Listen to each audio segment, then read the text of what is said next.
नमस्कार, PTC news देख रहे सभी दर्शकों का स्वागत। मैं हूं आपके साथ अतुल वर्मा, लेकर हाजिर हूं प्रदेश की तमाम खबरों का हाल। बुलेटिन की शुरुआत करेंगे, लेकिन सबसे पहले एक नजर हेडलाइंस पर।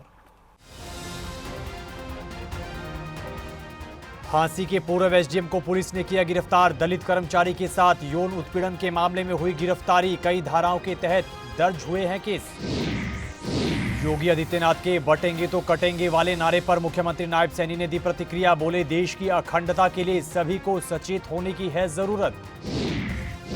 हिमाचल में समोसा कांड पर मंत्री अनिल विज ने ली चुटकी। बोले, मुख्यमंत्री समोसे की रक्षा नहीं कर पाए तो हिमाचल के लोगों की क्या ही करेंगे रक्षा। डीएपी खाद के मुद्दे पर कृषि मंत्री श्याम सिंह राणा का बयान। बोले, डीएपी खाद की ज्यादा है खपत, सरकार को विदेश से मंगवानी पड़ती है डीएपी खाद। और सोनीपत में सीएम फ्लाइंग की टीम ने एक मेडिकल स्टोर पर मारी रेड। स्टोर के बाहर खड़ी कार से कई प्रतिबंधित दवाइयां बरामद।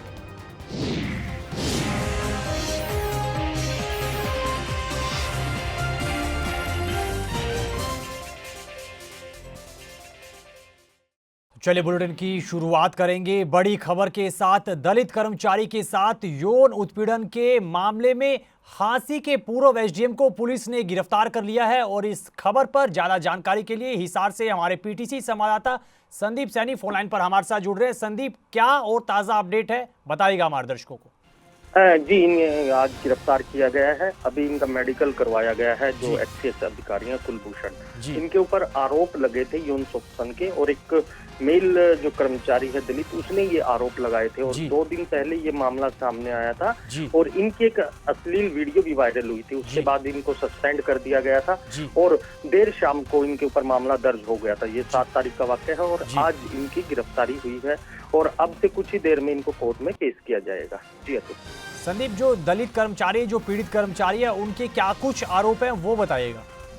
जी, उन्होंने आरोप लगाए थे कि 2020 में वो इनके संपर्क में आए थे और वो मसाज का काम करते थे। और जो नाई था, जो एसडीएम के जो थे उस टाइम फतेहाबाद में ये तैनात थे और एसडीएम के पद पर ये इनकी तैनाती थी 2020 में। उसके बाद से ही वो इनके मसाज के लिए उनको बुलाया गया। और उसके बाद जो कर्मचारी था उसको ठेके प्रथा पर सरकारी विभाग में नौकरी दी गई। और उसके अवैध में इनसे फिर उसके बाद जो कर्मचारी है उसने आरोप लगाया कि कुछ दिन के बाद वो जो अधिकारी हैं उनका शोषण करने लगे और बंदूक की नोक पर उनसे गलत हरकतें करने लगे। और उसके बाद जब उनके पास सबूत इकट्ठा हुए तो उसके बाद से उन्होंने उनके पास जाना मना कर दिया। और उसके बाद एक शिकायत की गई। करीब 1 सप्ताह पहले ये शिकायतें की गई थी। अलग अलग विभाग में ये शिकायत की गई थी। मानव आयोग में ये और इसके अलावा एसपी भी आयोग में और डीजीपी हरियाणा को, एसपी हिसार को, सीएम विंडो पर ये शिकायत लगाई गई थी। और शिकायत के आधार पर और ये इनकी वीडियो जो आरोपी है उनकी वीडियो जो शिकायतकर्ता ने जो शिकायत में दी गई थी और उसके बाद वो सोशल मीडिया पर वायरल हुई। और उसके बाद हरियाणा सरकार ने सख्त कदम उठाते हुए इनको सस्पेंड कर दिया और जो आरोपी हैं इनके खिलाफ मामला दर्ज कर लिया था। जी चलिए संदीप, बहुत बहुत शुक्रिया तमाम जानकारी हमारे दर्शकों के साथ साझा करने के लिए। तो दलित कर्मचारी के साथ यौन उत्पीड़न के मामले में हांसी के पूर्व एसडीएम को पुलिस ने गिरफ्तार कर लिया है। हिसार के सिविल लाइन थाने में कई धाराओं के तहत उन पर केस दर्ज हुआ है। मसाज के नाम पर शारीरिक शोषण करने का उन पर आरोप है और इससे जुड़ी एक वीडियो पीड़ित कर्मचारी ने आगे रखी है। और इस वीडियो के आधार पर इस हांसी के पूर्व एसडीएम की अब गिरफ्तारी हुई है। जांच का दौर चलेगा, जो भी अपडेट निकल कर आएगा वो आपके साथ साझा करेंगे। हरियाणा के मुख्यमंत्री नायब सिंह सैनी उत्तराखंड के हरिद्वार दौरे पर रहे। इस दौरान यूपी के सीएम योगी आदित्यनाथ के कटेंगे तो बटेंगे वाले नारे पर मुख्यमंत्री नायब सिंह सैनी ने प्रतिक्रिया दी है। इस दौरान उन्होंने कहा कि देश की अखंडता को बचाए रखने के लिए सचेत होकर रहने की जरूरत है। इस दौरान उन्होंने कहा कि भारत 1947 में बटा, जब बांग्लादेश बना तब भी भारत बटा। ऐसे में देश की अखंडता के लिए जरूरी है कि हर व्यक्ति मजबूती से काम करे और देश को आगे बढ़ाए। आज ये मेरा परम सौभाग्य है कि इस हरि की भूमि हरिद्वार पर आज मुझे यहाँ आने का अवसर मिला है। स्वामी मोहनदास जी महाराज के प्रकाश पर्व के अवसर पर आज मुझे यहाँ आश्रम में आने का सौभाग्य मिला है। मैं सभी को स्वामी मोहनदास जी महाराज के जन्मोत्सव की बहुत बहुत बधाई और शुभकामनाएं देता हूँ। ये विषय ये नहीं है कि हमने अपने प्रति, अपने देश के प्रति सचेत होने की जरूरत है। आपके सामने है 1947 में भारत बंटा है, बांग्लादेश जब अलग हुआ तब बंटा है। तो हमें अपने देश की एकता, अखंडता के लिए हर व्यक्ति की जिम्मेवारी है कि उसको काम करना चाहिए और मजबूती से आगे बढ़ना चाहिए। हिमाचल में समोसा कांड पर सियासत लगातार जारी है और जमकर बयानबाजी का दौर भी चल रहा है। इसी कड़ी में प्रदेश के परिवहन मंत्री अनिल विज ने इस समोसा कांड पर चुटकी ली है और सुक्खू सरकार को जमकर घेरा है। उन्होंने कहा कि जो मुख्यमंत्री समोसे की रक्षा नहीं कर सकते, वो मुख्यमंत्री 80 लाख हिमाचल के लोगों की रक्षा भले कैसे ही कर सकते हैं। वहीं अनिल विज ने जम्मू कश्मीर विधानसभा में धारा 370 को लेकर हो रहे हंगामे पर बयान दिया और कहा कि कोई भी प्रदेश की असेंबली धारा 370 को रद्द नहीं कर सकती है। जो मुख्यमंत्री समोसे की रक्षा नहीं कर सकता, वो 80 लाख हिमाचलियों की रक्षा कैसे करेगा? ये बहुत बड़ा प्रश्न चिन्ह आज लगा हुआ है। अब ये वहाँ के प्रशासन का आप क्या स्थिति है, इससे अंदाज़ा लगा लो कि वो अपने मुख्यमंत्री का समोसा कौन खा गया, वो पता नहीं लगा पा रहे। जो वो वहाँ पर कर रहे हैं, वो जो जानते हैं कि हम ये कर नहीं सकते। धारा 370 को कोई भी प्रदेश असेंबली रद्द नहीं कर सकती। वो केवल अपनी जनता को गुमराह कर रहे हैं, कश्मीर में अपनी जनता को गुमराह कर रहे हैं, या जो पाकिस्तान में उनको आका हैं उनको खुश कर रहे हैं। कोई भी ताकत धारा 370 को अब बहाल नहीं कर सकती। प्रदेश में डीएपी खाद को लेकर जारी सियासत पर प्रदेश के कृषि मंत्री श्याम सिंह राणा ने बयान दिया है। उन्होंने कहा कि डीएपी खाद की खपत हरियाणा में ज्यादा है और विदेशों से डीएपी खाद सरकार को मंगवानी पड़ती है। 2 साल पहले इसका ऑर्डर देना पड़ता है, लेकिन हरियाणा में मौजूदा वक्त में डीएपी खाद की कोई भी कमी नहीं है। उन्होंने कहा कि डीएपी खाद के मुद्दे पर कांग्रेस शुरुआत से ही राजनीति करती आ रही है, लेकिन इससे कुछ भी साबित होने वाला नहीं है। बता दें कि कृषि मंत्री गोपाष्टमी उत्सव पर गीता ज्ञान संस्थान के श्री कृष्ण कृपा गौशाला में पहुंचे थे।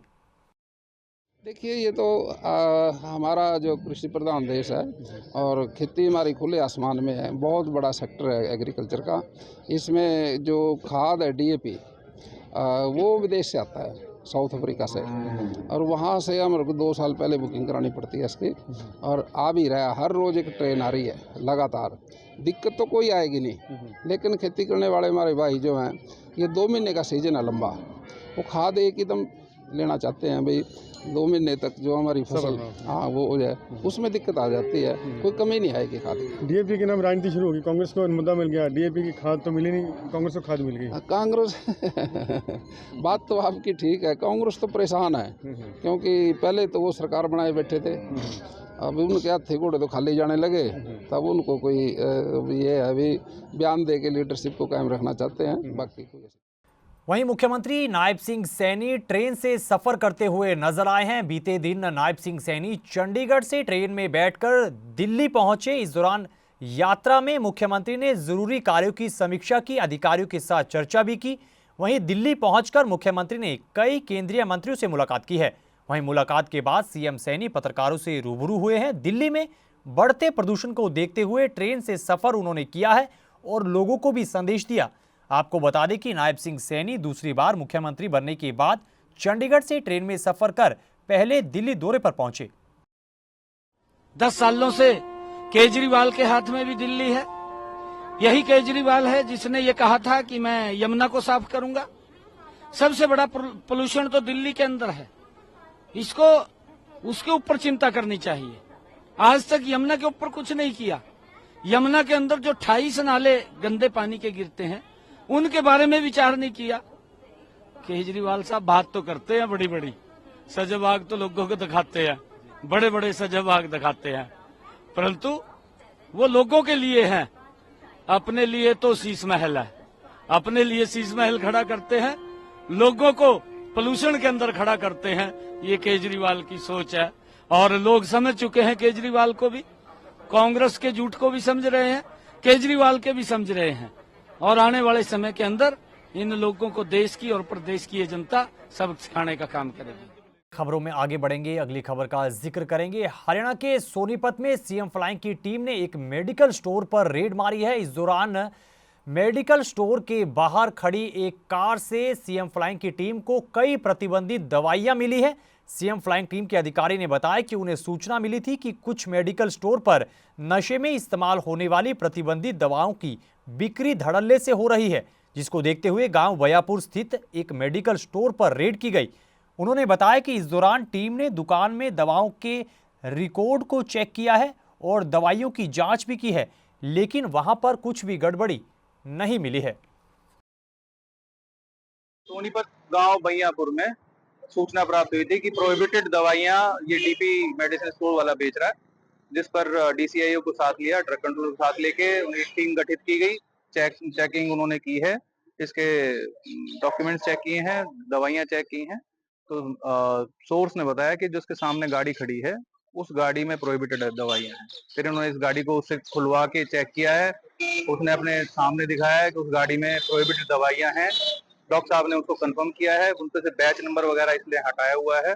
और इसका कहना है कि मैं पथरी के दर्द में या फिर कोई एक्यूट पेन हो तो उसके लिए मैं इसको आगे गांव वालों को देता था। ये प्रोहिबिटेड दवाइयां हैं और प्रोहिबिटेड दवाइयों के तहत ड्रग एक्ट और एनडीपीएस में मुकदमा दर्ज होता है। तकरीबन 790 एग्जैक्टली शायद हैं और काउंटिंग अभी जारी है। और इतनी टैबलेट्स हैं जो मिली हैं, जो एक काफी हैवी अमाउंट है। इसके अकॉर्डिंगली ही जो पुलिस टीम है आगे कार्रवाई करेगी। ये कहां से लेके आता था, इसका सोर्स क्या है। इधर कांग्रेस सांसद दीपेंद्र सिंह हुड्डा ने डीएपी खाद की किल्लत को लेकर भाजपा सरकार को जमकर आड़े हाथ लिया है। रोहतक में पत्रकारों से बातचीत करते हुए दीपेंद्र सिंह हुड्डा ने सरकार को जमकर निशाने पर लिया और कहा कि डीएपी खाद की किल्लत को लेकर किसानों को काफी दिक्कतें झेलनी पड़ी और सरकार किसान हितैषी होने का दावा करती है। उन्होंने कहा कि धान खरीद को लेकर जिस तरीके से सरकार ने दावे किए वो दावे फेल साबित हुए। दीपेंद्र हुड्डा ने धान खरीद को लेकर भी सवाल उठाए और कहा कि सरकार 3100 रुपए में धान खरीद क्यों नहीं कर पाई, सरकार ने इस पर कोई जवाब नहीं दिया है। वहीं उन्होंने बढ़ते प्रदूषण को लेकर भी अपनी प्रतिक्रिया दी है। ये बड़ा दुर्भाग्यपूर्ण है क्योंकि इस सरकार की किसान को लेकर जो असंवेदनशीलता लगातार जो प्रदर्शित इस सरकार ने की है, भाजपा सरकार ने, ये उसी का एक प्रतीक है। आज डीएपी की जो किल्लत का सामना किसान को करना पड़ा, इससे पहले आपने देखा जो धान खरीद की बात आई तो जो कहा गया कि 3100 प्रति कुंटल 31 रुपए में उन्होंने बीजेपी के जो मुख्य भाजपा सरकार के मुखिया नायब सिंह जी ने कहा कि 8 तारीख से चुनाव के नतीजों के बाद खरीद होगी, लेकिन वो 3100 रुपए का खरीद तो क्या, उस पर जवाब भी भाजपा सरकार ने नहीं दिया। हरियाणा के शीतकालीन सत्र को लेकर डिप्टी स्पीकर कृष्ण मिड्डा ने प्रतिक्रिया दी है। इस दौरान उन्होंने कहा कि भाजपा सरकार के कार्यकाल में पिछले सत्र में भी हर एक विधायक को बोलने का पूरा समय दिया गया था और उनकी मांगों पर पूरा वक्त लगाया गया था। इस दौरान उन्होंने कहा कि इस बार भी हर विधायक को बोलने का पूरा वक्त दिया जाएगा और सभी विधायकों से अनुरोध है कि वो अपने इलाके की मांगों को रखें। इस दौरान उन्होंने प्रदेशवासियों को गोपाष्टमी उत्सव की शुभकामनाएं भी दी हैं। पर जो नए विधायक आए हैं, लगभग 40 विधायक आए हैं, उनको समय दिया जाएगा क्योंकि उनके समय की मांग है कि कुछ समय बढ़ाया जाए और उन्हें ताकि समय मिल सके अपनी कॉन्स्टिट्यूंसी की बात रखने का और इस बात पर विशेष जोर दिया जाए। आपको संवैधानिक पद पर जिम्मेदारी मिली है तो क्या अपेक्षाएं हैं आपको नए विधायकों से? देखिए, सब लोग, मैं ये कहूँगा कि पूरी की पूरी मर्यादित रूप से विधानसभा चले इस प्रकार का हम लोगों का विचार रहेगा और सभी विधायकों को इस बारे में बताया भी जाएगा और पीछे मीटिंग में कहा भी गया कि सभी मर्यादित भाषा का प्रयोग करें ताकि आने वाले सेशन जितने भी 5 वर्ष में चलेंगे सबको अच्छा लगे और ये भी कहूँगा पूरे के पूरे हरियाणा के लिए जो बेहतर हो और अपनी कॉन्स्टिट्यूंसी की मांग रखें। खबरों में आगे बढ़ेंगे, अगली खबर का जिक्र करेंगे। दिल्ली में बढ़ते प्रदूषण को लेकर सियासी बयानबाजी का दौर लगातार जारी है। इसी कड़ी में भाजपा नेता प्रवेश वर्मा ने दिल्ली की आप सरकार को बढ़ते प्रदूषण के मुद्दे पर जमकर घेरा है। झज्जर पहुंचे भाजपा नेता ने कहा कि दिल्ली की आप सरकार और अरविंद केजरीवाल ने दिल्ली में प्रदूषण खत्म करने का दावा किया था, लेकिन अब केजरीवाल अपने वादे से मुकर गए हैं और अब दिल्ली में बदलाव का वक्त भी आ गया है। ऐसे में दिल्ली वासी सोच समझकर ही चुनाव में अपना फैसला लें। जो दिल्ली की पीछे 11 साल से सरकार चल रही है केजरीवाल जी की, बहुत ही मैं कहूँगा कि दिल्ली की जनता के साथ में धोखा किया है और उन्होंने वायदा किया था कि वो पोल्यूशन को ख़त्म करेंगे, यमुना में डुबकी लगाएंगे। बार बार अपने वायदों से मुकर जाते हैं। अब ये समय आया है कि दिल्ली की जनता एक अच्छी सरकार चुने जो अच्छे काम करके दिखाए। देखिए, हम सभी जानते हैं अरविंद केजरीवाल बहुत ही भ्रष्ट व्यक्ति है। जो है दिल्ली में, जैसे आपने कहा कि पॉल्यूशन है, मगर दिल्ली में शराब पॉलिसी वो लेके आए। आज भी गरीब आदमी की हालत बहुत ही खस्ता है। जो है अगर आप कोई गांव में चले जाएं, कॉलोनी में चले जाएं, तो वहाँ पे आपको सीवर नहीं मिलेगा, नाली नहीं मिलेगी, वहाँ पे कूड़ा करकट मिलेगा। तो ऐसी दिल्ली हो गई है। पिछले मैं कहूँगा कि दशक से बहुत ही दिल्ली की व्यवस्था बहुत ही ख़राब हो गई है। तो अब समय आया है कि दिल्ली की जनता को एक अच्छा फैसला लेने का। बार बार देश में मोदी की सरकार बन रही है, तो मोदी की सरकार और दिल्ली की सरकार अगर एक रहे, अगर एक होकर काम करें, तो ना झगड़े हों, ना भ्रष्टाचार हो और काम ही काम हो। तो इस खबर के साथ फिलहाल इस बुलेटिन में इतना ही, लेकिन पीटीसी न्यूज़ पर खबरों का सिलसिला बदस्तूर जारी है। आप बने रहिए पीटीसी न्यूज़ के साथ। फिलहाल के लिए दीजिए इजाज़त। नमस्कार।